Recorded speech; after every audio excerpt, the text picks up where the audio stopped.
Hi, Ian Roberts and Mastering Composition. You know, this week someone sent me a comment saying, well, what's the difference between structure and composition? And I thought, this is a good time to sort of think about terms a little bit. I got 900 new subscribers in the last month, and so it seemed like a good time to just look again, sort of regroup and define terms and first principles of what we're doing at Mastering Composition. The other thing is the first time I've never worn my blue shirt. I got this new shirt. It's sort of rainy and cold out, and this is flannel and it's cozy.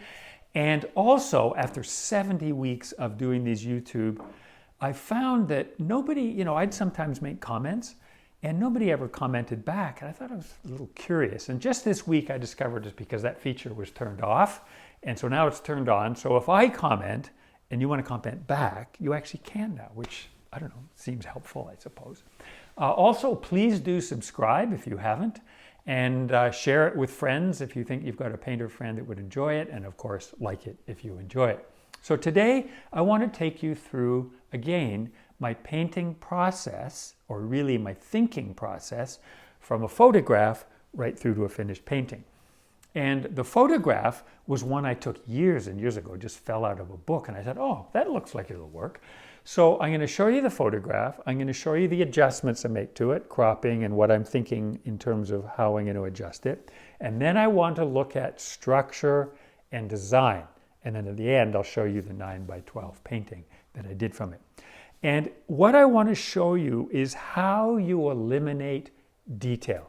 See, so many students say, I know I'm supposed to simplify. I know I'm supposed to reduce the amount of detail, but which detail? It all seems to be detail. So this week, I'm going to show you how I'm thinking in value masses. And by thinking in value masses, I'm eliminating all the detail and then just putting in that which I need in order to orchestrate the painting I want. So here's the photograph.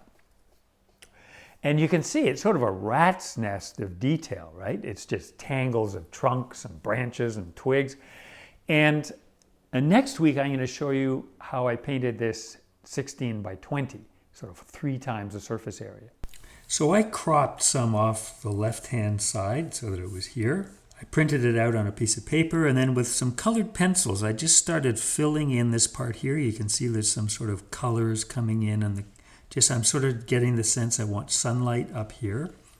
You can see I've got this line here that's starting to think in terms of a vertical here. And you can see that the end of the pond is here, and I've extended it all the way down to here so that we have more engagement here at the bottom of the picture plane. But the main thing still is we just have this rat's nest of detail. So now I want to show you how I take care of that. So this diagram, I think, will help you understand what I mean by composition. Because usually most people are coming in here with the idea of subject matter, and some brushwork and some beautiful color, and I'll add up all these details and it'll all end up being my painting.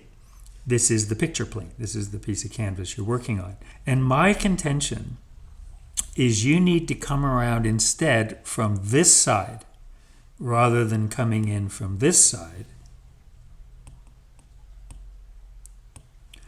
and look at what I'm calling composition, which is the structure behind the picture plane. So we start off with the horizontal and the vertical and how we're cropping and framing. The 4 most important lines in your painting are how you crop the picture plane, and then the structure of how you're sort of bringing us horizontally and vertically to whatever we're thinking about. And then what are the value masses? What is the big design that we're using here to integrate that structure so that we have a painting that works? So if you think about this first, the structure, the cropping, and the design, then in a sense, this almost takes care of itself. And if you're always approaching painting from here, you just get buried in detail. So let's go back to that photograph and we'll look at it further. And then here's the vertical, down the trees, sort of over to those things and around and out like that, where that horizontal there, and we're going to have the center of interest. So now I'm just going to quickly take those shapes that we just saw in the structure. You can still see the vertical and the horizontal there. And I'm just going to really simply put in the big value masses, maybe in 3 values, so color of the paper, or that light, and then the dark you're seeing here. And you get a sense of like, oh, I see. Those are the big masses without detail that I'm looking at. And you'll see in the painting, that's what I'm painting, those value masses. And there's the finished sketch. I did it fairly quickly with a 1-inch painting, house painting brush. It's 9 by 12, and I forgot to film it. But you can see that those are the shapes that I simplified everything down and forced the whole thing into the design masses that I'd chosen.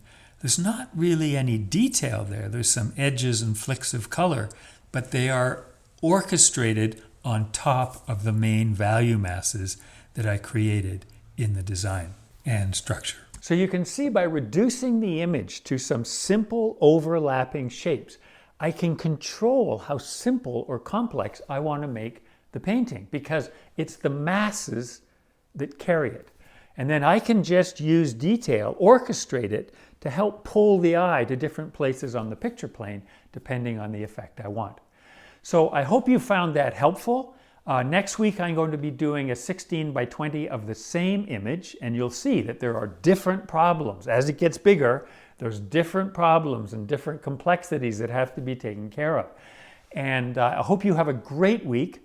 I'll see you next Tuesday, and bye for now.